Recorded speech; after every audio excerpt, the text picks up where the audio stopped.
যার মাত্র 9 দিন পর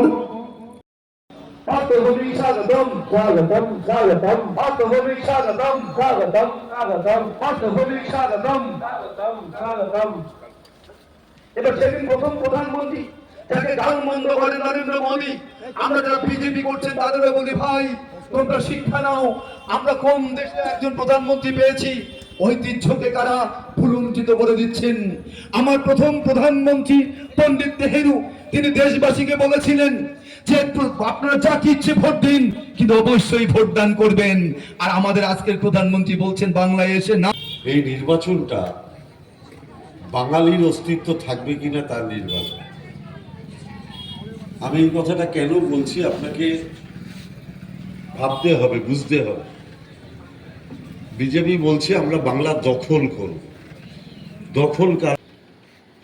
আজকের বিজেপি সেদিনের হিন্দু মহাসভা, তার নেতা মুচলেখা দিয়ে আন্দামান জেল থেকে ছাড়া পেলেন, কিন্তু উল্লাসকর দত্ত, বারিঙ্গ, শ্যামচন্দ্র কানুনগো, আপনারা শুনলে আপনাদের কষ্ট হবে, ইলেকট্রিক শক দিয়ে তাদের পাগল করে দেওয়া হয়েছিল। উল্লাসকর দত্ত পাগল হয়ে গেছিলেন, প্যারালাইসিস হয়ে গেছিলেন, কিন্তু বলেছিলেন আমি ইংরেজদের কাছে মুচলেখা দেব না, আমি বাঙালি, আমি বিপ্লবী, আমি ভারতকে স্বাধীন করব, তাতে যদি আমাকে মরতে হয় আমি মরব। অর্থাৎ মমতা ব্যানার্জি হচ্ছে বাঙালির প্রতিনিধি, আর আজকের বিজেপি হচ্ছে সাভারকারের প্রতিনিধি, যারা যখন আমরা দেশ স্বাধীন করার জন্য লড়াই করছিলাম, যারা ইংরেজদের কাছে মুচলেখা দিয়েছিল, এই বিজেপি হচ্ছে তাই। মহাত্মা গান্ধী যখন ভারত ছাড়ো আন্দোলনের ডাক দিয়েছিলেন, তখন এই বিজেপির নেতারা ব্রিটিশ পুলিশের সাথে ধরে ধরে কংগ্রেস কর্মীদের এবং বিপ্লবীদের জেলে ঢুকিয়ে দিয়েছিলেন। আজকে এই নরেন্দ্র মোদী, অমিত শাহরা, যাদের পূর্বসূরীরা কিংবা তাদের নেতারা জীবনে কোনোদিন স্বাধীনতা সংগ্রামে অংশগ্রহণ করেননি, আজকে তারা দেশ স্বাধীন করছে, তারা দেশ শাসন করছে।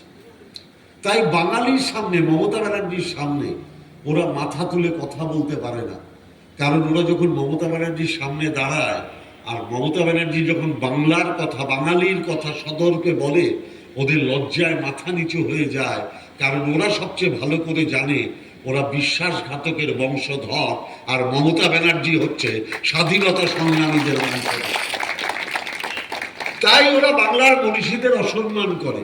আপনি ভাবতে পারেন ভারতবর্ষের স্বরাষ্ট্রমন্ত্রী কবিগুরু রবীন্দ্রনাথ ঠাকুরকে বলছেন রবীন্দ্রনাথ সান্যাল।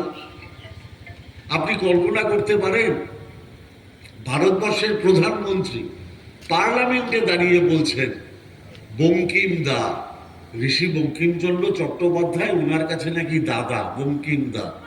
যেন মনে হয় এইখানকার কোনো এক চায়ের দোকানে একটা চেয়ারে বঙ্কিমচন্দ্র চট্টোপাধ্যায় বসে, আর একটা চেয়ারে নরেন্দ্র মোদী বসে একসাথে চা খেত, আর চা খেতে খেতে উনি বঙ্কিমদা বলতেন। আপনি কল্পনা করতে পারেন? এরা রাজা রামমোহন রায়কে বলে ইংরেজের দালাল। আপনি কল্পনা করতে পারেন? এরা মাতঙ্গিনী হাজরার নাম জানে না, বলে মাতগিনী হাজরা। আপনি কল্পনা করতে পারেন? এরা বিদ্যাসাগরের মূর্তি ভেঙে দেয়। আপনি কল্পনা করতে পারেন শান্তিনিকেতনে গিয়ে অমিত শাহ রবি ঠাকুরের চেয়ারে বসে পড়ে? বাঙালি আর কত অসম্মানিত হবে।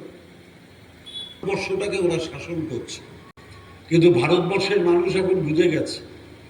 ভারতবর্ষের মানুষ বুঝেছে যে এরা ধর্মের নামে বিভেদ করে ক্ষমতায় থাকতে চায়। আসল যে ধর্ম, সেই ধর্ম এরা পালন করে না।